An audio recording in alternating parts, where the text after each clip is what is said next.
Welcome back to the Belonging Place, where we talk about the importance of community, connection, and belonging. And I'm really excited to welcome my friend.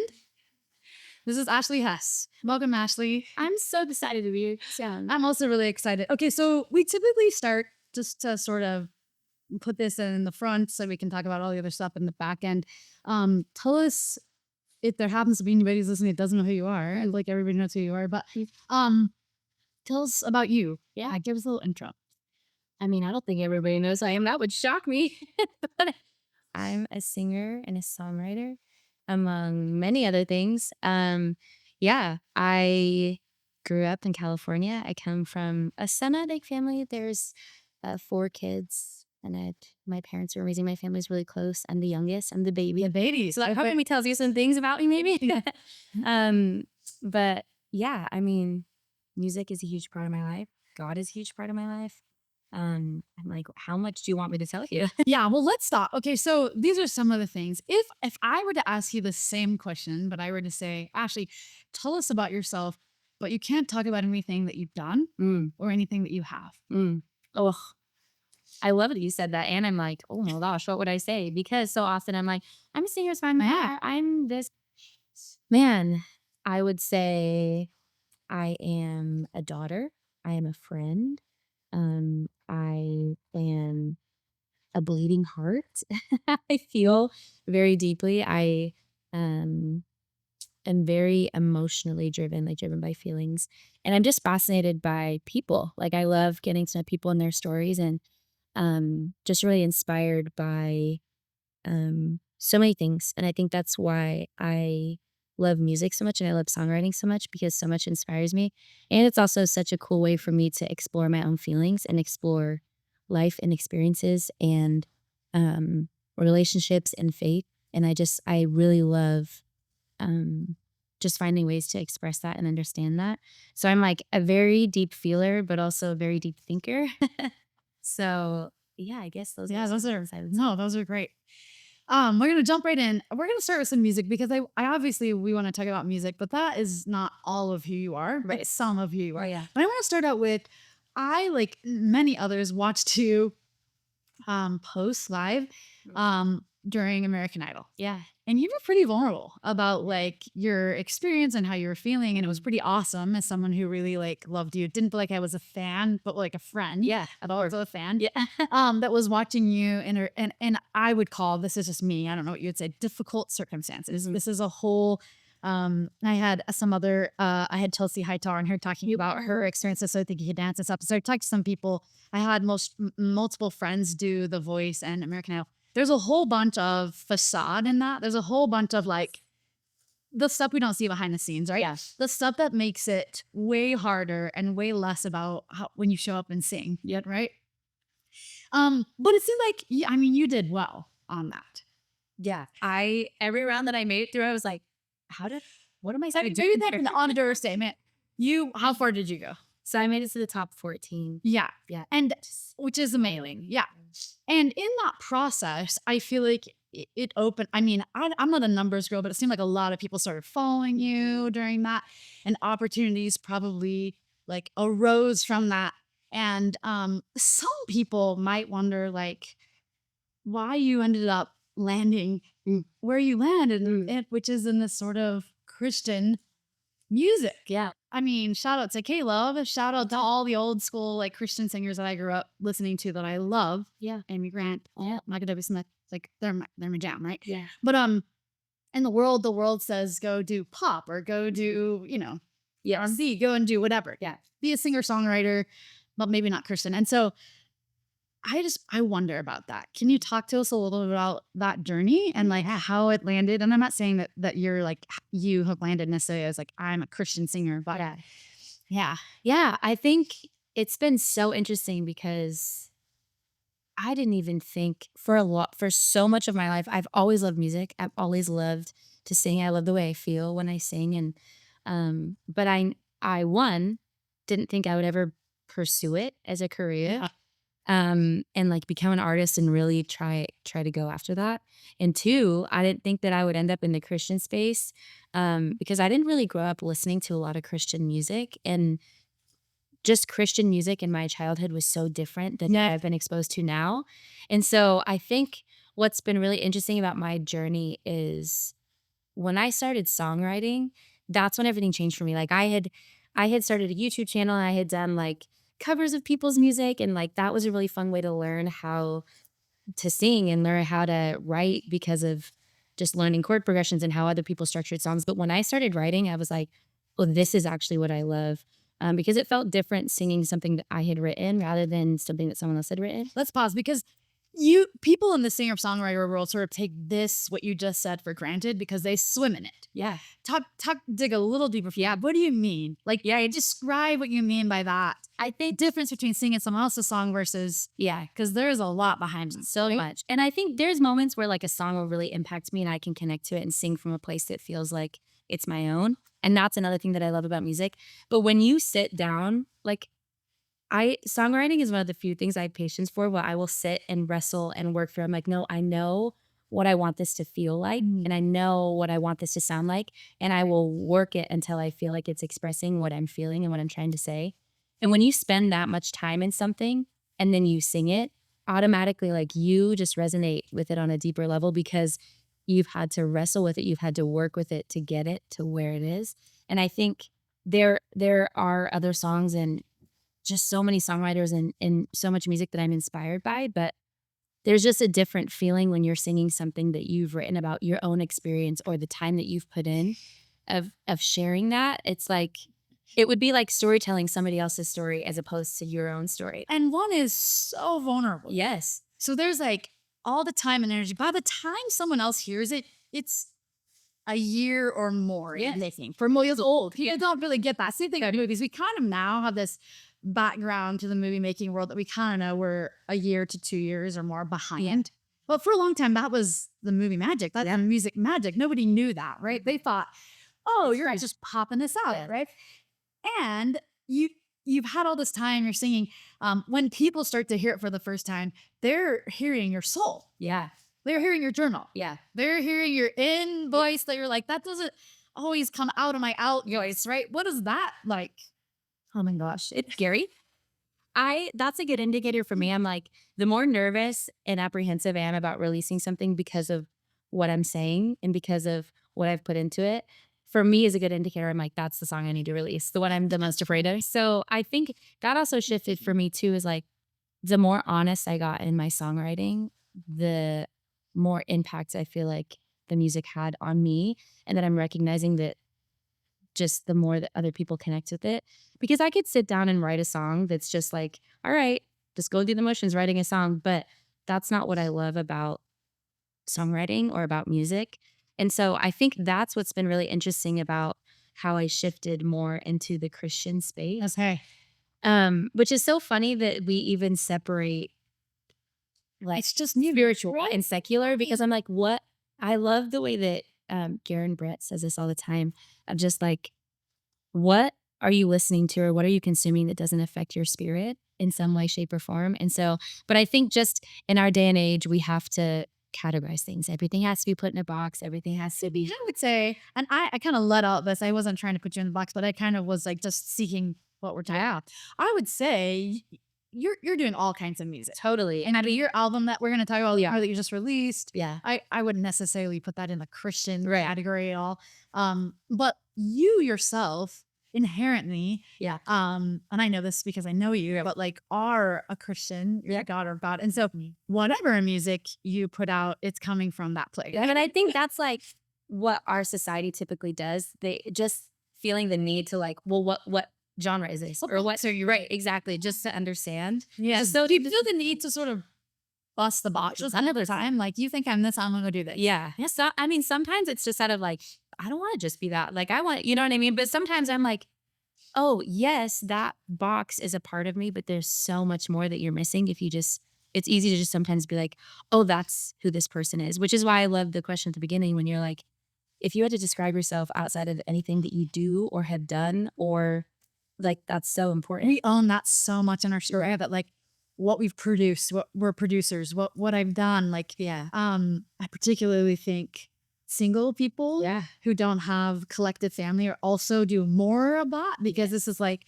this is our legacy. This is who we are. If we don't have someone else or we're not putting into our family, then it has to be our things. And that becomes our story, which isn't our story. We are inherently worthy without any of that, right? Exactly. I want to talk about one particular song that I think is just the beginning of the bigness of you. There's even in the Christian world, and there's sort of this idea that once you believe in God and like you're aligned, like life is gonna be good. And yeah, you're gonna have problems, but trust in God and have faith and be unwavering, right? Yeah. So there is this sort of there's this thought that sort of pushes against that, interrupts that says it isn't okay to have questions, or it isn't okay to like have I call them faith questions instead of faith crisis, but like what happens when, even if you're a believer, things come into your life. And I've always been a believer of like my questions contribute to my faith in a way that like other things don't, right? But not everybody believes that. I didn't for so long. Yeah. So you wrote a song that was the depths of your prayer to God. That was like, I don't like, Hey, are you there? Like, don't give up. do you even exist? And do you see me? And do you love me? Yeah. And most people in your life, when you wrote that song or before, would not have thought you even had a doubt about that. You were pretty solid in your like identity and who you were, in a way that I've always admired. Can you talk to us about that? Ooh. The ability to sort of flip that inside out and really, and then the domino, that had. Oh my gosh. Okay. So we're talking about Yet. In case people don't know, I didn't say the name. Sorry, we're talking about this song. This ambiguous song that we never mentioned. Yeah. So the timing of that song was really interesting because I was on American Idol in 2019, and I was in a super serious relationship at the time. And I was living in Nashville at the time, like really diving into the songwriting, the artist thing, and then had all the success on American Idol and was in this serious relationship. And I just have it like on paper, my life looked like, okay, everything's like working out. Yeah. And it just felt like I was on this trajectory that I was like, this is unreal. Like this, it feels too good to be true. Don't say that. I will. Q 2020 to really humble me, okay? So I think 2020 was an interesting year for everybody. But that was probably the hardest, but also the most important year of my life up until that point, because the interesting thing about when you start having success and when you start just like dreams and things that you have and things that you want start happening. Yeah. It's so easy. And maybe other people don't do this, but I fall victim to this quite a bit I start putting my identity in those things, and my identity is so wrapped up in those things. And so 2020 comes along and I'm like, okay, I have like tours and all this music stuff I'm ready to release. I'm in this serious relationship, and I'm like, we're probably going to get married. Like this is the love of my life, like all these things. And I'm like really doing the music thing. And I just felt like, wow, like God really sees me, and like all these things are working out. So like my relationship with God felt really solid. It's good because I have what I want. Yes. Yeah. Yes, exactly. And then the pandemic hits, and like 3 days before that relationship ended, and we had been together for like 6 years. And so that relationship ended, and then the pandemic hits. I'm in Nashville, like away from all my family. I live by myself. I was like, okay, maybe it'll be like 2 or 3 weeks and we'll be back, and I can just throw myself into work. I can, go play all these shows and release all this music. The pandemic just keeps going. And then all of these shows get canceled. All these plans that I had were canceled. And part of the reason why that relationship ended was because of our differing beliefs. And we just couldn't get on the same page of what we thought our future would look like and how to raise a family and what all that would look like. And so I had all this success and all this momentum that it just felt like the rug got ripped out from me. Like, I don't want to like put this on you because this is not what I mean. And it's a little bit like the story of Job, right? You have all the things I read out My Job year. but like it's a little bit like that story, right? God, Satan says, Job loves you, God, because look at all the things you gave him. Yes. And then God said, Job will love me even if he doesn't have those things, and those things go away. Yeah. Well, that is the part of the first half was my Job year of the experiences and not of the faith quite yet, because I realized pretty quickly that I think, and this is something I'm so grateful to see it from a different perspective now. which is so funny. And I'm so grateful we're having this conversation because I need this reminder again for like the season of life I'm in right now. But I, up until that point, didn't realize that I had such a transactional relationship with the Lord of like, if I do this, I get this. Or if I believe this, I get this. Or if I say this, the Lord will give me this. Or if I go out and do this for him, he'll give me this. Yeah. And so I think when all those things got taken away, my instinct was, I'm going to go be the best disciple of Christ that I can be so God will fix everything. And I just had this moment of like, well, okay, then I must have done something wrong for all those things to fall apart. And I just could not get a grasp on feeling like I could do anything right. And it was like my spirit just knew like, that's not the answer. Like that is not. No, where's how this works. freedom? Like, Exactly. And so I just got to a point where then I was questioning my entire identity because I'm like, if it's not me, yeah, then is it then God or right. that? And I felt like it's that saying of like, sometimes God lets you hit rock bottom to show you that he's the rock at the bottom. Like I had to lose everything that I was putting my identity in and everything that I was putting my faith in that wasn't him to like really kind of start over and build a foundation. I feel like God was like, you have this misunderstanding of who I am and I don't want that for you. Like I have something A little so much better. yes. We'll break it all down. Yes. And like you have this misunderstanding of who you are that like you're not even seeing who you are. And I don't want that for you. And in the moment, it felt like, I was like, God, why do you hate me? Like, why would you like dangle this carrot in front of me and give me all these things that I want and then just take them away?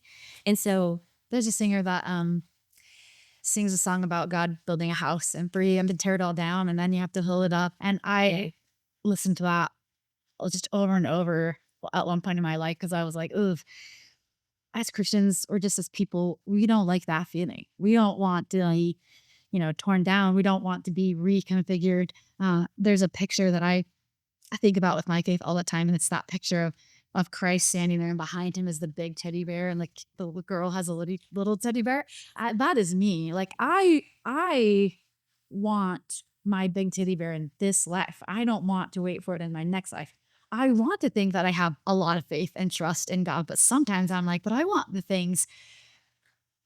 I don't think they're crazy things, but the things in my heart that I want now, and it's really hard for me to settle into this place of like, there's nothing I can do and nothing I can say, but like just who I become. And when I find grace and when I find relationship, I find that like it's not ever about the things. It's not ever about the stuff. It's not about the transaction. It's about being and it's about your relationship. But I'm interested. So here you are. Yeah. You're at the rough bottom. So that's when like I think yet was the first time that I really allowed myself to say like what I was actually feeling, because then I still was even like, okay, I still need to present this version of me that I think God wants that's like has it at least a little bit together. Yeah. It's not this complete mess where I feel broken and like I have nothing, I don't know anything anymore. And I feel like that moment was like one of the lowest points, but also one of the most sacred experiences I've ever had, because I feel like I finally just broke down to the Lord and I felt like he was just like, finally, like, thank you. Like, thank you for You're laying it on the altar, right? yeah, exactly. And also that song is probably the fastest song I've ever written because I remember I was kneeling to pray and it was like one of those prayers, it was just tears just came. Like I just was like weeping and I couldn't even say anything. And I was like, I know I'm going to be able to express this better if I put it in a song. And so, because for some reason, if I say it in a song, it feels like I can be like, well, I just put that in the song. I'm curious, did you write it or No, I literally sat and I just started playing the progression and I knew I just was like, I just saying, God, don't give up on me yet. And that was like the only thing I could sing. I just kept singing that. And then it felt like, it was so interesting because I felt like I was singing it to the Lord. And this is like the first experience I've ever had where I feel like I co-wrote something with God, because I felt like it feels that way when you listen to in that moment, it was like I knew everything I was wanting to say, but I was so afraid to say it to the Lord because I was like, I had just had this image of him my whole life that I had to only give him praise. And I couldn't ask questions. I couldn't have doubts. I couldn't give him anything that was unworthy or unclean, or like I had to just be this like perfect, holy, worthy version to even approach him. And so in that moment when I like broke down and was like giving him this broken, messy, like questioning like those parts of me, I felt like he was like, let me give you the words that you're trying to say because I want you to say them to me. Like I can handle it. And so then it just like poured out of me. And as I was singing it, I felt like he was just like holding me as I was singing it and just like healing those parts of me. And it was like the most beautiful start of healing for me. Um, and also just shifted my whole understanding of grace and my Just whole, broke you open, right? yeah, and my whole understanding of God. And it went from me believing in this like all powerful, all knowing God, which I still believe him to be that, but also as this, like, as my friend and as, God is small. yes, and as like someone that I could actually be in relationship with. And I think that that changed my life. Like that completely changed my life. And I think in that moment, um, kind of going back to what I was saying earlier of singing songs that other people had written and singing songs that I've written, of the difference that I feel, singing songs about the Lord to me feels so different. And singing songs that I've created about my creator and I'm creating with him, um, I can't even express what that feels like. And to be able to like sing to him and to sing for him, there's just something like that activates my spirit in a way that, um, I have singing other music. Like I have those experiences singing Coldplay or like listening to Coldplay. Like there's other music like Singing outside to me. yeah, Sarah Bareilles. Oh my gosh, Sarah Bareilles too. There's so many people that I could list, but I think that experience just like not only cracked my soul open, but it just like opened up a part of me that I didn't even know existed. I didn't even know was there, that I feel like was trying to get out. But it took me allowing myself to be cracked open like that to like let that come out. I love that. I want to share something with you. And you're probably familiar with this, but in our shared faith, there years ago in the beginning of the church when it was coming together, there was a woman named Anna Smith, and she was asked to put together the first like hymn book of the church. And one of the scriptures about her says that the song of the righteous is a prayer unto me. And I remember when I heard her song that I thought of that scripture when I heard the song the first time, because I was like, oh, Ashley just prayed Mm-hmm. and let everybody listen. Mm-hmm. Gosh, what a sacred, what a sacred moment. Like a really sacred when I say that. Like, and then, which is amazing. And I don't want to put anything away from that, but then I feel like the miracle rolled forth. Can we talk about what happened? Because it was an amazing song and it was your testimony. And thank you for sharing your thoughts about it. And then something happened. Yeah. Something really awesome. Yeah. What happened? Oh my gosh. So that I love that you mentioned that because that was a song that I didn't think I would ever share because of how sacred it was. Because of the experience that I had when I was writing it, felt like almost too sacred to share.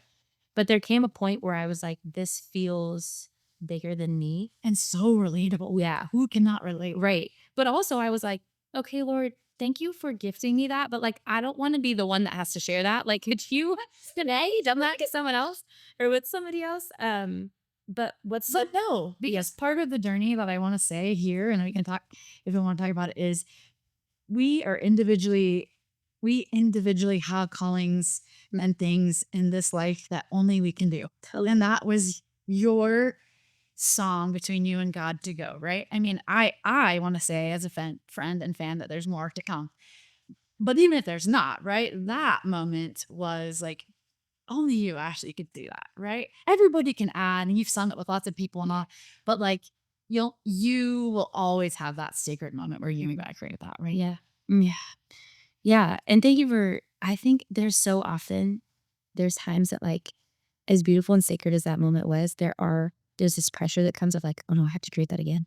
Or like, I have to keep having, and I'm like, do I have to be that broken and that low to create that way? You know what I mean? But I think that's not always like the most constructive way of thinking, but I have thoughts to go there. You know what I mean? Of like, okay, am I going to have to, but then I'm just reminded of like, exactly what you said. I'm like, even if I never wrote another song again, like that experience to me was life changing. And that to me it felt like the gateway of like an actual relationship with the Lord, where before it was just kind of like what I was saying, transactional. And it just, I remember through that whole experience, I was actually reading in Galatians, Paul's letters, where he talks about in Galatians 2, specifically where he says, like, it's not by the law alone that you are saved, like, it's by your faith. And like, just for some reason, like reading it that time where he's like, it's not by the, like, it's your faith. And I was so like, I have to live the law perfectly. Everything has to be perfect. That like, the Lord is like, I just need you to have faith in me. Like that, just start there. That's all enough. I love it in Galatians because Yes. then you will see the fruit. Yes. I mean, we're going to talk about a little bit what happened, and all those things are amazing, but that's just the fruit Yes.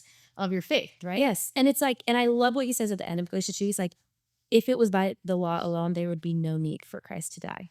And I'm like, oh my gosh. It just like shifted my perspective on faith. But exactly what you're saying about the fruits, like that was a moment that in the moment, I was desperately like crying out toward like, Lord, pull me out of this. I can't do this anymore. Like I've never questioned you before. I've never questioned myself in this way before. I've never questioned like my life's purpose like this before. Like I'm not strong enough to handle this, but the Lord knew otherwise and like knew what would come of it if I allowed myself to like sit in it, but not only sit in it, but like invite him to sit in it with me and to like teach me in that moment. And What grief, which we're going to talk about in a minute. oh my gosh, fully, because I was like, grief, absolutely not. I'm running in the opposite direction. I'm distracting myself. I'm throwing myself into other things, but like, Oh, we want to numb. We want to we want to be pain averse. yes. But when like I allowed myself to grieve and like express that grief, and for me, that expression comes just the most powerfully through songwriting. Just that song alone changed my life before I even shared it ever. And then sharing that, I remember the first time I sang that song live was the next day when I was singing at this addiction recovery center and the song wasn't even finished. I got there 10 minutes early, which also never happens. So I'm like, okay, God is real. So I got there early and I felt like the song wasn't complete. So I wrote another verse in the car and then I went in to the addiction recovery center and I played the song for the first time. Like had never played it because I had just finished it in the car. And just the impact that I saw that it had on people, that was just confirming it reflects is bigger than this is not like, yes, this is such a sacred thing for me, but also this is so many other people's story that it would almost be selfish of me to not share it. Yeah. And so I ended up sharing it, obviously, and I put out my own version and then I created a version with The King Will Come, the group that I sing with. And just the impact that that had, I'm gonna get emotional. I still can't even comprehend because it's one thing to hear people sing something that you've created, but that song specifically, when it came from a moment that like I felt so broken and so unworthy, to have the Lord use that to then turn around and help people in their struggle, like also was a level of healing that I wasn't expecting to like hear other people like pray and connect with him through something that came from like such a hard and just like like a brutal moment for me, but also just like seeing the impact that that had. I was like, this is like, God is amazing. Like this is not something I put music out and like I've never had a song have that sort of impact, but also it just goes back to what I was saying earlier of like the things that I feel like we are most afraid to share and that we're most afraid to express are oftentimes the things that are the gateway to that connection and that are so many other people's stories and that they're connected with in their own way. Like everybody's story is different and unique, but that experience has opened up doors that have created so many meaningful relationships and connections for me that I will never be able to thank the Lord enough for. I want to pause. That's amazing. And I want to tell you as somebody who on the outside watched. Yeah. Because I want to feed this back to you that I watch some of the most amazing missionary work I've ever seen. Now we use that term and for other people, just like sharing the word of God, right? In that, all these people were covering it all across the nation, every kindred tongue, people, color, creed, like the amount of people, I couldn't get enough of the amount of people who were singing it. And basically all these people are praying to God, right? In essence, they're singing and praying to God. you gifted God into so many people's homes through the power of music in a way that I think was, I want to say magical, but the word I really want to say of was as a spiritual, just like tidal wave, tsunami of like truth, right? It's sort of like it was almost like you were putting the broccoli and the brownies, but in essence, people who I don't know that would consider themselves Christian or even consider themselves believers of God were singing Yeah. yet. You know, how does that feel? I oh my gosh. I think, and this is something that I've had so many moments where I've just been like overwhelmed by that, because I've had people reach out and just share experiences that they've had with that song that I'm like, I had, if I wish I could just like, sometimes I wish I could go back to the girl that was sitting in her bedroom like a disaster, complete mess, and just like give her a glimpse of like what was coming from that moment. Because but there's just like, I'm just so humbled, and it also, I think, has shifted my perspective on the gifts that the Lord has given me specifically. Because oftentimes I sometimes pray, I'm like, Lord, like I feel things too deeply. Like, can you just help me out? I don't want to feel this deeply.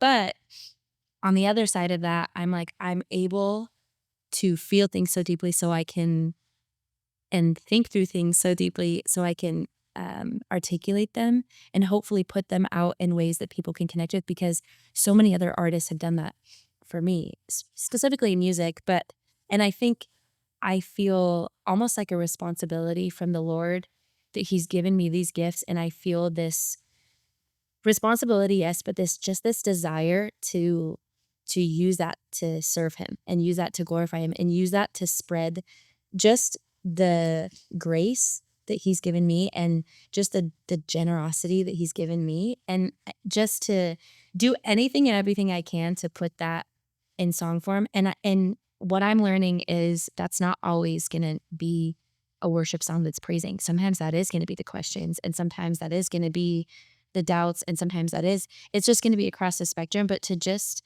I just feel like the Lord has called me to just be really honest. And if you're a worthy and open vessel, he'll fill that with whatever, right? 100%. Um, there was this, besides people in their homes, you were invited to go on tour. Mhm. Talk to us a little bit about that. Oh my gosh, that was probably one of the coolest experiences of my life. I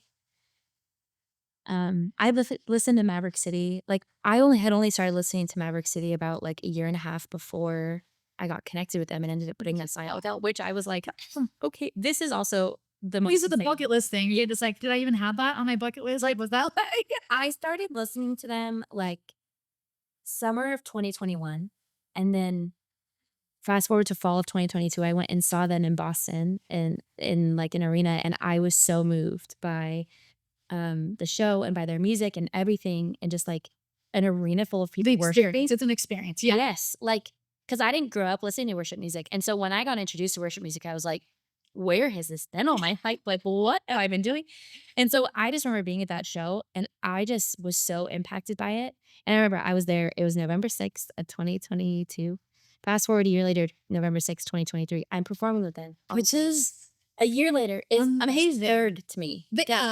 The world will conspire for your good is the idea. This idea comes from I can't remember the book, but it's basically this idea. I believe this. Like, you do God's will and you put Him first, and the world will conspire for your good. So you're on stage singing your song. And just like, also, I had never been like a worship leader, like as a traditional like Christian worship leader, like how that is in other denominations of like leading worship. And so I'm now, one, put out a song with them that I'm like, this is insane to me. And like all these people that I've been listening to that had like impacted my relationship with the Lord so profoundly.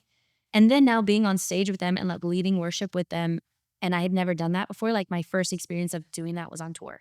And so like having these worship nights night after night, and seeing how the Lord moved so differently in every city and every night, that like the set list would change and different things would happen, and we get into like a flow spiritually, and it just talking with people in that city of like, they're like, you guys sang this and then it led into this and that's exactly what I'm going through. That's exactly what I needed. It just was a testament to me of like, God is so aware of every individual person and will use whoever is open and willing to reach them and to be reached. And it just was honestly like, I think that's when it shifted for me was like, I had always dreamed of going on tour. And I think at the start of my career, I thought that would be like writing pop music and maybe starting an opening for someone and then going on headlining tours and things like that. But You know what we know, right? yeah, And then exactly. as you expand, as you grow, and as you learn, And as I'm like just seeing, because music has always been something that's impacted me, but how like it became more of something that my soul was like lit on fire to do of like singing about the Lord and my relationship with the Lord and the whole spectrum of what that looks like. And doing that with other people that felt a calling to do the same thing.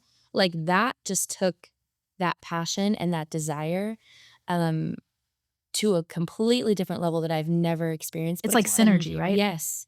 And so that experience was like, it was another in its own way, kind of that sacred experience I had writing yet of just being able to sing that every night and like feel that, but in a room full of people that were singing it too and like singing it to the Lord and like watching them worship. Like, I think that's another thing too is like, music before that, like, if people sang my song back, I was like, "Wow, this is so crazy," but watching people, like, sing to the Lord and it's not about me, I think that took a lot of the pressure off of, like, "I have to write this amazing music," or "I have to be this incredible artist." I'm like, "No, I wanna have the type of relationship with the Lord where I can invite the Spirit in that allows people to connect with God through the music where it has nothing to do. It comes where I'm that open vessel and just, like, creating that environment that He can come into and doing that on tour. Yeah. You know what I mean? If you look at that trajectory, it's a big jump from sobbing crumpled in tears Yeah. to like performing, Yeah. right? Yeah.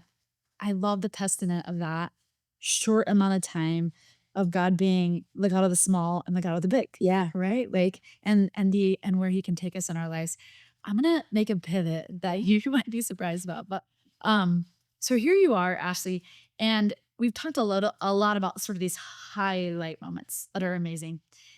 But I happen to know that behind the scenes, if we talk about the Wizard of Oz and we pull it back, there's just like you have a pretty strong imposter syndrome Yeah. thing going on. So while all the good and all the God and all the great and the small, talk to me a little bit about what it's like to be you, even when God is saying you're great and I will give you and I will deliver you and I will drop opportunities in your lap. Not that you haven't earned them and not that you haven't worked hard for them, but like he's sort of showing you Yeah. over and over, right? People are showing up in your life. And yet there's this what's going on? Yeah. Oh, man. This is something that I don't think I'll ever arrive at. I think this is something that I will still be learning and growing and working through. Um, but like I mentioned, my relationship with the Lord for a long time was very transactional, and I thought that I always had to prove myself or I always had to earn things. And I think that kind of started, I just felt that way about anything I was doing. Like music, I'm like, I had to put in X amount of hours. I had to have X amount of success before I have things. And so I think when the Lord started putting things into my life, even when American Idol came about, I was co-writing with this guy. He's like, come audition. He was a casting producer. And I was like, oh, I'm not ready for that. Like, I haven't earned that yet. Or like, I don't think I would do well on a show like that because I haven't XYZ. You know what I mean? And so I think just my natural, like my flesh, my instinct is like I have to earn everything and I have to be prepared before I do anything, and it completely takes out trust and it completely takes out faith in the Lord. Just the way that my brain naturally like is like I can do it. I have to earn everything, but I can't do it and I can't earn everything. And so I struggle a lot with um just worthiness and that, like you said, imposter syndrome. And I think the Lord has been so kind and so generous and blessed me with these amazing opportunities that even in those moments, like when I got invited to that tour, I was so excited. And then once the excitement wore off, I was like, I can't do this. Like, Lord, you picked the wrong person. Like, okay, thank you for blessing me with this opportunity, but like, do you know what you're asking me to step into? Like, I'm not able to do that. And it felt very much like a Moses moment. Or Daniel in the lion's den. Or So many people, a Daniel. David and Goliath. Yeah. But isn't that so great? God chooses the Yeah. small and the weak Yeah. to perform big, great, incredible things. And I think what's so beautiful to me is like, because he's like, I want to give you a chance to like show you what I can do through you. Like, yes, this is about you, but like it's about what I can do. So you got to let me in. And so that's been like a really big theme in my life of like how the glory of the Lord has just shown up in so many ways of my life, because there have been moments that I've stepped in and I've allowed him to, and I've seen that. But the moments that I like have said no and I've been disobedient because I was too afraid. And I think those moments I start to lose more and more trust with myself and like trust in the Lord because of like my lack of trust in myself and in him. And then I'm like, I start to spiral in those moments, and I have to be so diligent of like, and the Lord is so patient. That's something I'll say too. I'm like, I'm so grateful that I am not God and I don't have to, because the amount of patience and grace that he has is like something that I don't think I'll ever fully comprehend in his life, but I'm so unappreciative of, because I've been on the receiving end of that every single day. But I think there's just, when you have like more and more success, for me, I put more and more pressure to maintain that and to maintain relevant, have to stay on top of it. And the Lord operates so differently, where like he pulled me from a place where I was like, I'm never going to come out of this. And like my career's over. And like, I don't even know who I am anymore. Lord, I don't even know who you are anymore. And pulled me out of that. And not only made so many of these dreams that I thought I had come true, but like placed dreams on my heart, because the dreams that he had for me were so much bigger and better. and he's like, let me show you what I can do from what you feel like is nothing. Like I can take something that is in your eyes not worthy, broken, unusable, just like Lost. yes, totally, and turn it into something that you can't even fathom, and it's like your dreams times a million. And so I think the Lord has shown me that enough in my life that I go back to a lot of those moments, and I sometimes I feel guilty because I'm like, Lord, you have done this for me so many times. I'm sorry I'm doubting again. Like, why am I falling into this again when you have shown me time and time again? But that is something that I wrestle with, because I think, especially the career that I've chosen and the industry that I'm in, like there's a lot of pressure to be relevant. There's a lot of pressure to be the best, have the best song, and just with so creative. Yes. There's a lot of pressure to like bare your soul over and over and over. Which, Yes. as a therapist, like this is never how we're meant to be on our vulnerability. Our vulnerability is meant to connect on like a closer level. So when people are expected to sort of pour out their soul all the time, unending, to connect to millions and billions of people that aren't really like right in front of you, there is a downside to that. And you wonder like, if you mind sharing a little bit, just because the mental health therapist in me says, please, and the friend that I know, like, talk to us a little bit about that other side. Yeah. Like, maybe we can name it. Maybe we can call it anxiety. Maybe we can call it, wrap it up in this imposter, or like, I know I can do good, but also like, I'm just this weak person. Yes, I know I've stood on stages here, but also I'm here, right? That, I love how you phrase that. Like all these, like literally millions of people have heard that song, which is like, I still can't really wrap my brain around that.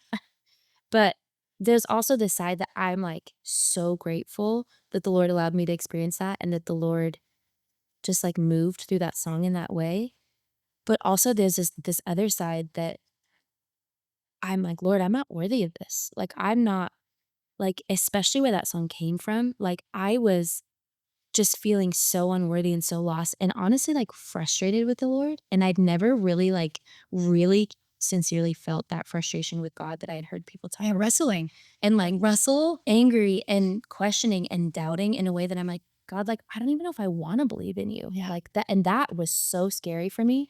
And so for me to create something out of that place and have people resonate with it, I was like, okay, I'm so grateful people are having these experiences, but they don't know like the things that were on my heart when I was writing that. And I felt like, oh no, no, no, Lord, like I felt unworthy that like people couldn't be having that type of sacred experience with something that came from an unworthy and a broken vessel in that way. So there was that aspect that I felt like I had to wrestle with that too, where like there'd be moments that I would just be reminded of like moments that I'm not proud of and mistakes that I've made that kind of led into writing that song when I would be singing it, where I would feel that anxiety wash over me. And I'm like, I can't be this person that people are expecting me to be, or that We're solved their problems. yeah. I don't know. I'm not in your DMs, but I'm guessing there's a multitude of people who are basically looking to you as a savior type or a therapist type,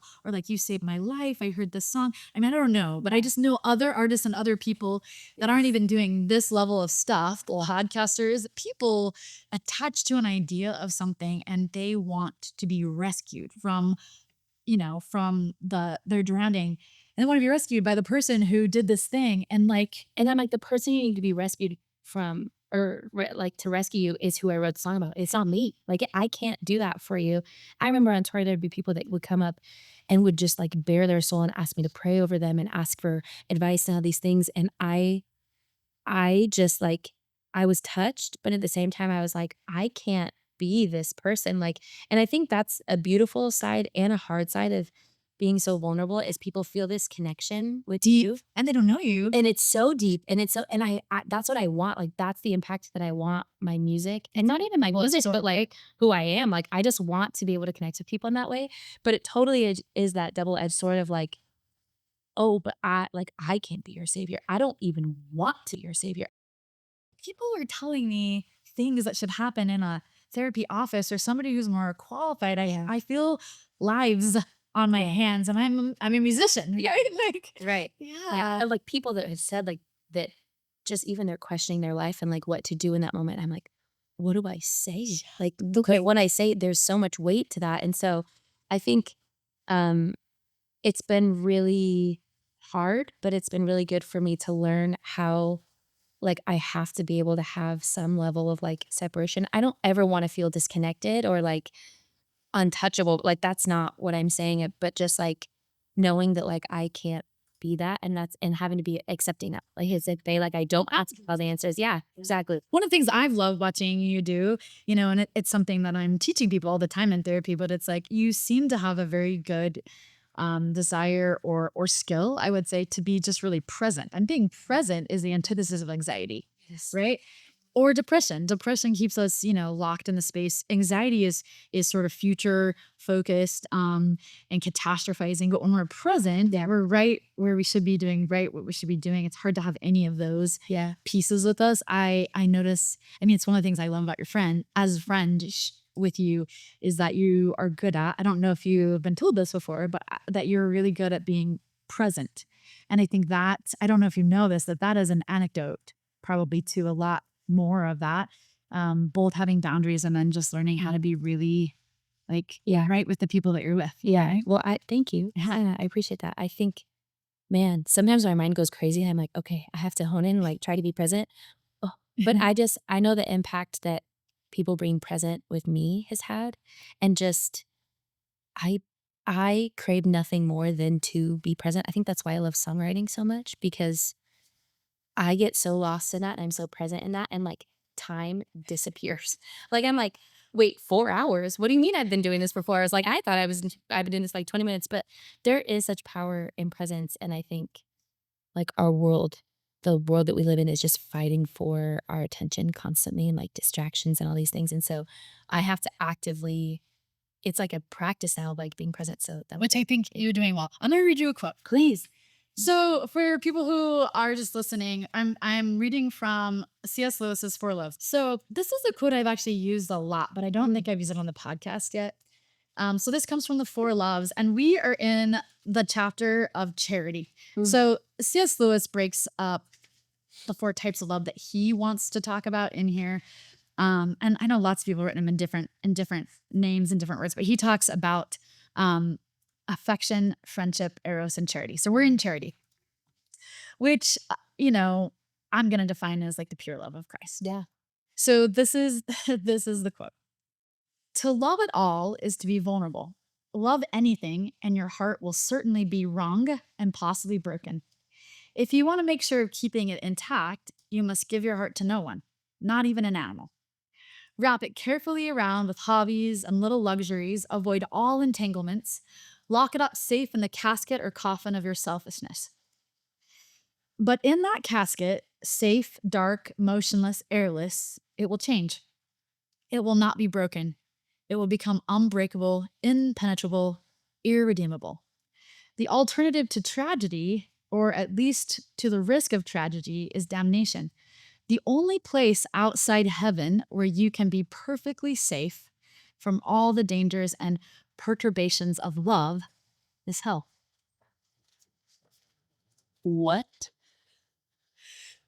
That's about C.S. Lewis. He's saying love hurts. Yeah. Oh.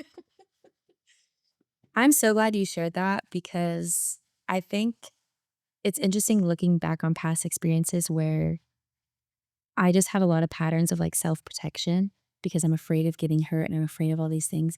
But there's so much growth and there's so much beauty that has come out of like even the hurt and even all those things that I have to remind myself because I'm even like in a season now of I'm like, I start to kind of close off a little bit because I'm like, oh, things are getting too vulnerable. I'm getting too exposed. But referencing it to the only place that you can be completely safe from those things is hell is like genuinely what that feels like when you're so closed off from things. That feels like a personal hell in a lot of ways. And I've never thought about it like that before. Yeah, I love this quote so much because I mean, he uses so many words, but he's basically saying anytime you put love out there, there is the opportunity to be hurt. In fact, always, right? Because we die. Yeah. Fact of life. Like We die. we can't avoid that. Yeah. Also, relationships end and relationships break uneven, and there's just inherent grief in love, right? Yeah. I bring up this quote partly because I watched in your journey an emphasis in grief, Yeah. which I think comes. This is that hurt out of love. When we love deeply, Yeah. we're hurt deeply, right? Mm. Maybe talk to me about the role that grief has played, particularly your last album that you gave us stages of grief, but like even more than that, because while we've talked a lot about your music, I wonder just in your life, what has grief taught you? Woo! What hasn't grief taught me? I think it might be a better question. I think so for me, grief, I look at it in two different ways. So there's the side that feels like there's this when you lose someone or something, there's this void that like nothing else seems to be able to fill it except for pain. And just that like that grief is like what fills that hole. And like no matter how you try it, like it just doesn't feel like you're able to fill that again. And then there's this other side where you have all of this love for that person or that or hope or whatever it is, or the idea of that thing or person or thing that you've lost that's just like stuck with nowhere to go. And so it's like those competing feelings of like feeling a void, but then also feeling like this pent up love or hope or passion or something for that you can't pour into that anymore. And I think on like the void side of grief for me, um, I've learned that for me, the only thing that can fill that is God. The only thing I could fill that with other things, but other things come and go. And so my relationship with God has been the only cure of that for me. And then on the side of all of that love with nowhere to go, I've had to learn how to pour that back into myself because for a long time, I looked at, I need to find something else to get this to, but I would be the last person that I would pour into. And so that has been, I'm still on that journey, learning how to pour into myself. And there's like high moments where I feel like, okay, I think I've got this figured out. And something happens and I feel like I'm right back at the beginning. And honestly, like I've been on this journey of that, like I just grieving versions of myself that I don't think people really prepare you for because like I've experienced a lot of grief in the loss of relationships, whether that's like romantic relationships or just people that have passed away or just as you get older, like you kind of move friendships. Yeah, exactly. But there's also versions of myself and like parts of my life that I've had to grieve that I didn't fully understand that I needed to grieve it. So I'm like, why am I feeling this inner conflict? I'm like, I'm not allowing myself to grieve. This phase of my life is over and that part of who I was is changing. And a big part of that for me has been my relationship with God because it was so black and white for a long time. It was that transactional, but that's how I knew who I knew God to be. And I had to grieve that because it was painful for that to change because there was so much unknown. And it went, I say like, there's a lot of gray area, but I feel like it went from being black and white to like technicolor, where it's like my world feels so vibrant now. But there's a lot of that feels foreign and sometimes scary that I have to, like, sometimes I try to go back to that like more black and white, like the way of thinking that I had before, which there was nothing wrong with that. And I'm grateful for that because it got me to where I am. And at the time that was serving me for what I needed. But there's still moments that I have to grieve that. And not even just in my relationship with God, but my relationship with myself, like, and with other people. Like, just there's so many layers and different things that I've had to grieve. But Well, in some of your relationships, hopefully this isn't too personal, but no. some of your key relationships also, the difference or the thing that didn't fit was your faith. Yeah. This is totally. also hard Yeah. when you're like, there's a lot of good, but this is something I'm unwilling to change or unwilling to give up or Yeah. sacrifice or put on the table. Yeah. And or sometimes people do. Sometimes people just say like, okay, that's too high of a cost for the rest of this good. And Yeah.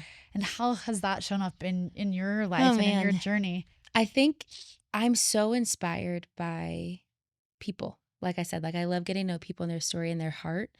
And what's been really hard, but also really beautiful about every relationship that I've had that's ended because of like faith differences or because like we just want different things on like a spiritual level. The person was so beautiful and so amazing. And there wasn't anything done where sometimes I'm like, I wish you would have like done something wrong. So I had more of a reason to be like, well, okay, it was this, because I valued and respected their belief so much. But when it came to what would building a life look like together? Yeah. And like what we turn to when like we're problem solving or like raising a family or all these things, when like those key things are different, we would not it just made it so difficult. And I think that also caused a lot of my questioning about God. How can it not? Because I'm like, how? This is why I want to share this on here, because I think there's so many of us, I'm saying myself too, that go through this, but kind of go through this in silence because like, I don't want to feel like I'm a questioning person about God, but God, if I have to sacrifice all these good things in pursuit of you, then like, are you a good God? If that is the thing, I know you're a good God, but like this reality of being able to say like, okay, I'm going to let that go is a grieving process. It's not just even letting go that person, but it's letting go and landing in a place of like, maybe I won't get what I actually want. If I keep choosing you and that means I can't have that, will I get that? Yeah. Well, I think that's something that I'm wrestling with the Lord about right now, because I'm like, I have had these beautiful relationships with these amazing people that I'm like, we could have probably created an amazing life, but like that wasn't what the Lord wanted for me. And it's so frustrating when I feel like, okay, Lord, I have like righteous desires here, but then the Lord gives me this beautiful relationship to teach me things and then takes it away. And so I'm like, I don't want to try anymore because I'm just afraid that like I'll put myself out there again, like that C.S. Lewis quote. I'm afraid of getting hurt. Like sometimes I'm like, hell doesn't sound so bad because I won't be hurt. You know what I mean? But I'm like, obviously that's not what I want. But I think it's just that I'm in a spot now where I'm like, Lord, I'm afraid to like put my heart into something again because I'm afraid you're going to take it away because that's what's happened. Or they're not going to choose me because I choose you. Exactly. Right? And I think this is something that like the season of like what I'm learning from in the Lord right now. There's this Maya Angelou quote that I love. And she says, a woman's heart should be so hidden in the Lord that a man has to seek the Lord to find her. And so it's like, I feel like I'm in the process of like being hidden in the Lord right now, but it's hard and it's painful because I'm like, as I'm like trying to have this deeper relationship with the Lord and wanting those things, it's like all these things that aren't comfortable in the Lord's presence are coming up. And I'm like, my instinct is to shove it down, right? Yeah. But it's like, the Lord's like, no, I'm bringing these things up. Like, allow me into those things that you think aren't worthy of being in my presence because I want to heal those things to help you let them go. I also think that is what's actually, when we call about waiting on the Lord, it's like you could spend a whole bunch of time spinning your wheels trying to find the right guy. Yeah.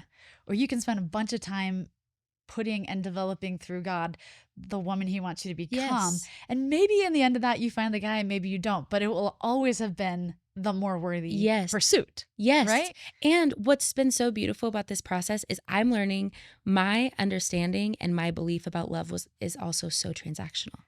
And the Lord's like, I'm not just asking you to be hidden in me for no reason. Like, I actually want to show you what you can have.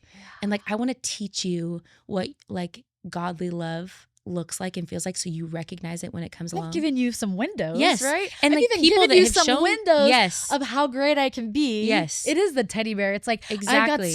or the bouquet, right? Yeah. I've got so much more for you, Ashley. Yeah. If you align. Yeah. Right? But just like be willing to sacrifice that. I think, oh man, we just as humans, like we do everything we can to avoid pain and to avoid struggle. And I think a lot of times I've talked about this a lot with just my friends within the King Will Come, but like changing my relationship to pain. And like, not that it's not this bad thing that I need to avoid. Like sometimes that's the biggest gift, is like going through something painful, because there's something that's coming out of that feels painful. And oftentimes I think I classify things as being painful that I'm like, this actually isn't painful. It's just uncomfortable. But I'm so quick to be like, oh, Lord, this is so painful. And he's like, it's uncomfortable, but like, you're praying for, I hear what you're praying for, like what you're asking me for. And you think you're just going to go. You're exactly. In the becoming. It's interesting. This is why we always come back Right. to the refiner's fire, or the diamond from coal, or we come to Yeah. the butterfly. It's like, these are seed. God's like examples Yeah. to us of transformation that comes out of pain Yes. with purpose, Yes. right? This is the thing, is that like whether we want the pain or not, it's going to come. Yeah. But whether we have pain with purpose is on us.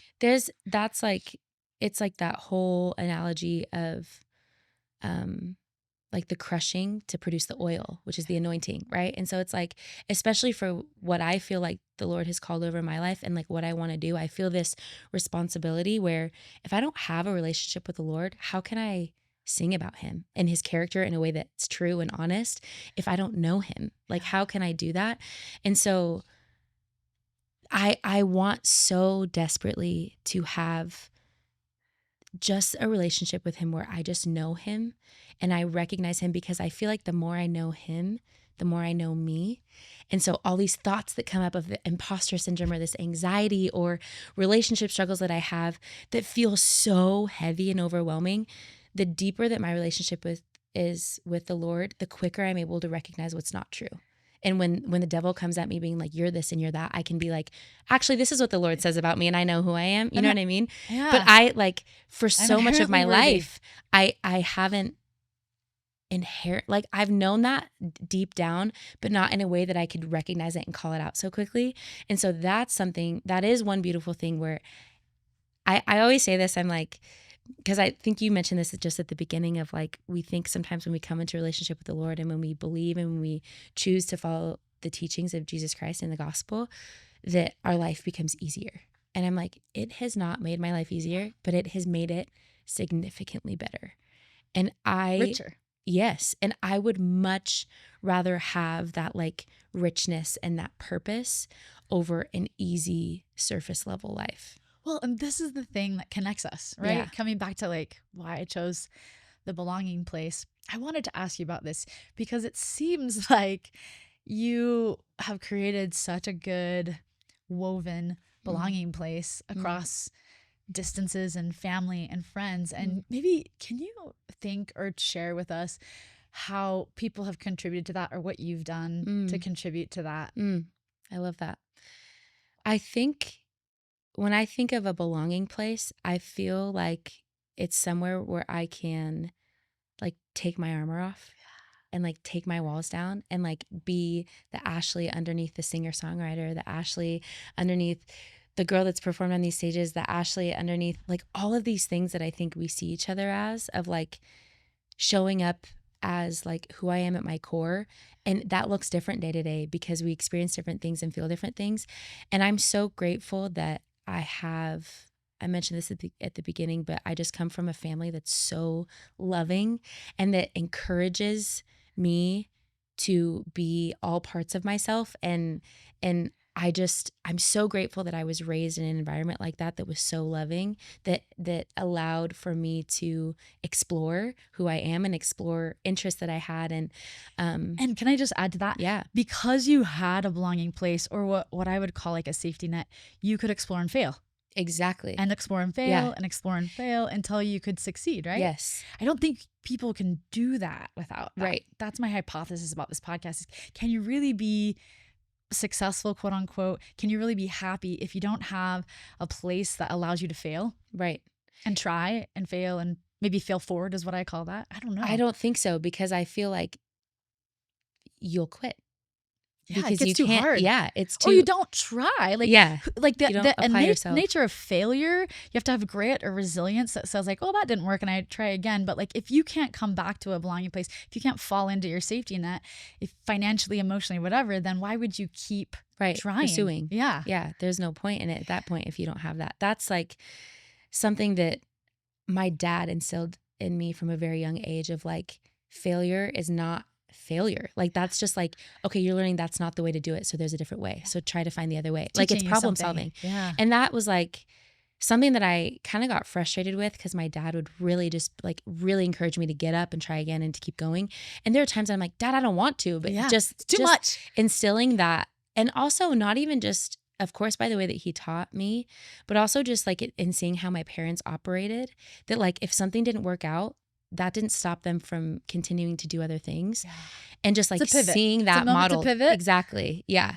And I think, but exactly like what you said, because I grew up in an environment where I felt the safety to fail, and I wasn't like punished for failing, or I wasn't belittled for failing, like I was loved in that and encouraged to try again, that just instilled something in me that now I'm like, I firsthand know the benefit of that. And I'm not perfect at that. There are sometimes that I feel that I'm like, all right, I'm taking a minute, because this is, you can only hear no so many times. You can only fall on your face so many times before you're like, I need to take a break. But because I've experienced that, and I've seen the fruit of failing and trying again of the same thing over and over, and then actually having success after failing so many times, that I want to do anything and everything I can to encourage people that might not have a safe place. I'm like, what can I do to cultivate a space? Because there's something in you that we need, that the Lord has placed in you and only you, that I don't want you to fail and stop, because then we won't get to see, and you won't get to see what you have inside of yourself. And this is the power that I want to share, because there's plenty of people who are like, but I don't have that. I didn't have that. And I like live for the moment to say to people, but you can create that and be a part of creating that, right? These belonging places. We share a mutual friend, and I'm going to give a shout out to Tara Namar, who talks about femininity. Yes. And the power of femininity. I don't have all the different steps memorized, but I wanted to reflect something back to you. One of the things that I think is so powerful in your femininity, Ashley, is your ability, like your humor, your laughter. Like, it's apparent if you watch you in life, but also those people who aren't like your actual friends that can see you in social media, you know, can see how much, like, I don't know if you notice how much of, if it's on purpose or if it's just how much of your social media ends up being like funny, laughter, silly. Yeah. It's super like awesome. And maybe can we talk about that for a second? Like, this is a superpower we don't talk enough about. Like, because we've talked about these big, deep things, but like, it seems to be a really important role in your life. Huge. Yeah. That, I remember I was in this like this advertising branding course for my, like, when I was starting to like have success and everything. They're like, you need to get your artistry together and all these things. And they're like, you need to come up with 3 brand pillars. Like, what are your brand pillars? What are the, like, how do you define yourself into 3 pillars? But for me, it was like, okay, my spirituality, that's so important to me, and like relationships, and my relationship with God and with my people and all of that, and music, obviously. But then like that lighthearted, playful, goofy side is so much inherently a part of who I am, that sometimes I feel like, I'll be honest, like I get a little apprehensive sometimes on social media, because I'm like, this might not come across as like professional when I'm like in a place with my friends and I'm like, hey guys, the floor is lava, you have 5 seconds. Like, you know what I mean?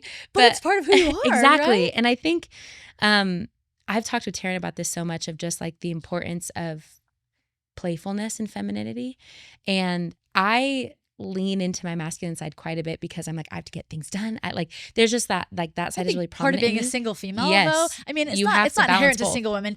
You can be married, but like Yeah. as a single female for a longer period of time, You have it's to like you have to step into have that, to operate sort of from there. like, and for the good or the bad, you maybe lean on it more. Yeah. I mean, I obviously Yeah. relate to this. Yes.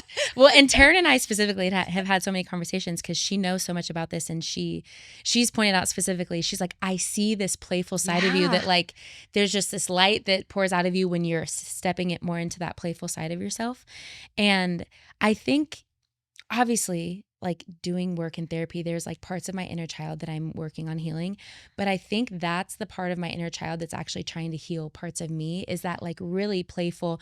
Like when I allow her to come out, I'm like, oh, she's been in there that I like, she's trying to just like re-spark these parts of my life that I'm like, that curiosity and that playfulness and that humor and that wonder that just feels It's so okay like, to fail. yes, Because like tomorrow's a new day and we just Totally. laugh it off. And that's like kids love kids and humor is, and sometimes me and my best friend talk about this of like, we rely on humor a little too much. I'm like, I probably shouldn't be joking about these things, but that's how I cope with things sometimes, is I'm like, I'm just going to make a joke about it and it's fine.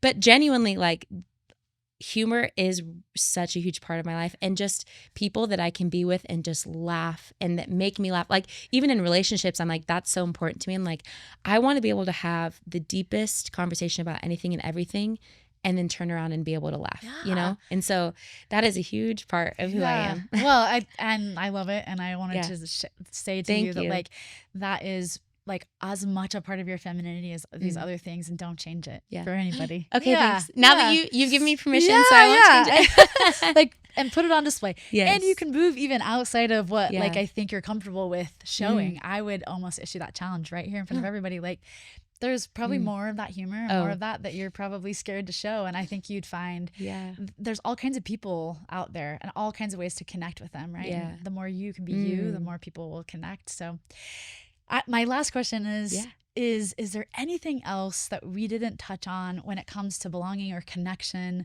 that you wanted to make sure you shared? Yeah. I think we covered a lot. I think, oh man, something that someone shared with me a long time ago that's really helped me. I don't know if this is like technically in relation with connection, but just something that's been on my heart like the last couple days was that just keeps coming up. I feel like I need to share, but just oftentimes the things that you fear the most, or that you're most afraid of, or you feel the most resistance to, have something to do with the calling that the Lord's placed on your life, or the gifting that the Lord's given you. And I think that imposter syndrome that I had for so long, I was so afraid to sing in front of my family for a long time. And then that evolved to like, I can't share my own music, or I can't share this song, or I can't perform on that stage, or like it just evolves. Limiting beliefs. Exactly. Right? But it's just that I love to know what people's fears are and what they're afraid of, or what, and not in a way of like, tell me everything you're afraid of, because I don't want you to focus on that. But just because I'm like, to me, I'm like, that's like a big calling on your life, or that's something, because I've learned that the enemy doesn't want us to have that impact and to do those things, and will attack those things that you know, the Lord has given us. And so I've tried to reframe that of like, if I'm feeling a lot of fear, resistance towards like doing something that feels like so scary to me, I'm like, oh, there's something really beautiful on the other side of this. I call those the pain points. Like if I'm doing therapy and it really bothers somebody, or like if you're doing physical therapy, right, and you find these pain points, that's where the work needs to happen. Exactly. That's where you need to dig in, right? It's the antithesis of what we want to do. Yeah. But if we can lean into it, or sit next to it, or whatever is the thing that you do, I think that's where the greatest amount of, that's our growth edge, right? That's where the growth happens. Totally. I think some of the things that like have been the most scary for me have been the most rewarding and the most eye-opening. And I've learned so much about myself and about the Lord by stepping into that, instead of just allowing that fear to take over. I think we touched on that a little bit, but I would just like plead with anyone, like lean in. Yeah. Like emotions are indicators. Just let our pain also be an indicator instead of a Yes. stopping point, right? Or Exactly. even an invitation. Mm. Like, what is that? To get curious and to Yeah. explore that. Well, I know that like you're busy doing music and doing things. We're excited. We're gonna put some links down below where people can find your stuff. But mostly as your friend, I just want to thank you for sharing your heart and your soul and for being the person that you are and continue to invite you to do that. And that like I know that God's gonna use you. Thank in you. all Same kinds to of you. ways. Thank you for inviting me here, and just like the things that you're talking about and your transparency and vulnerability and just sharing things that I think a lot of times we're afraid to share or say, but that we need to. That's what connects us, right? So thank you for doing that and giving me the opportunity to do that. All right, thank you. Thank you for listening to The Belonging Place. This week, we have a special surprise. I asked Ashley to sing one of my favorite songs, and she graciously agreed. Here is the live version of One More Night.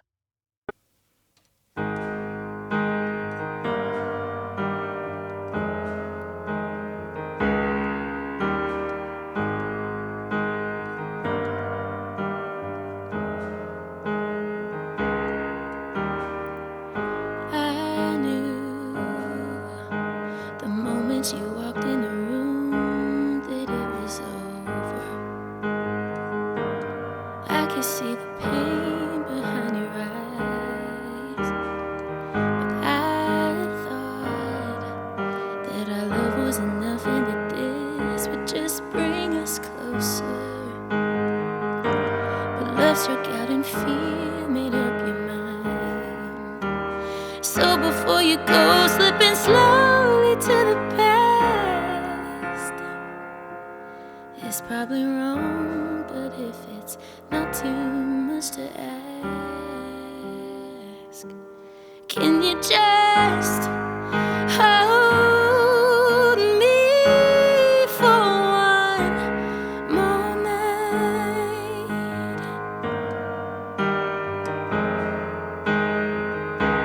Can we just pretend everything's alright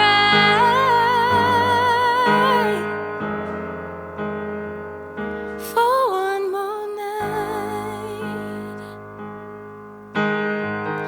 Tell me what crept into your head to confuse your view completely and turn my silhouette into a scar. When 5 years was never blind or defined by a difference of believing, but now it's like that meant nothing at all. So before you go without ever looking back, I should be strong, but if it's not too much to ask, can you just hold me for one more night?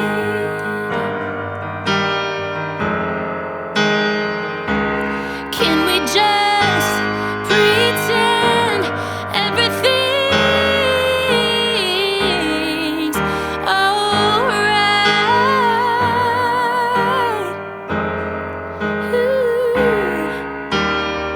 Cause I don't wanna go down like this.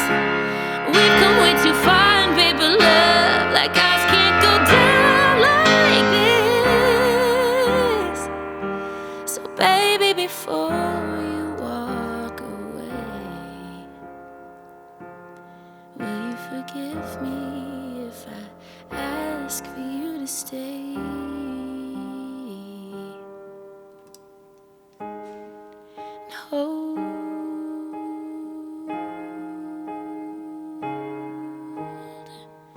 me.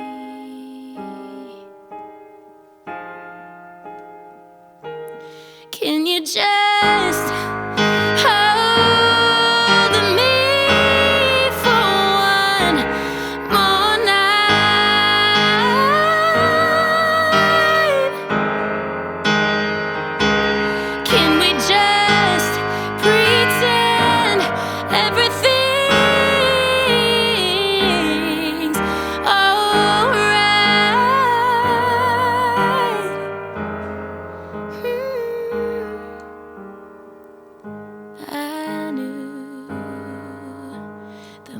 when she walked in the room.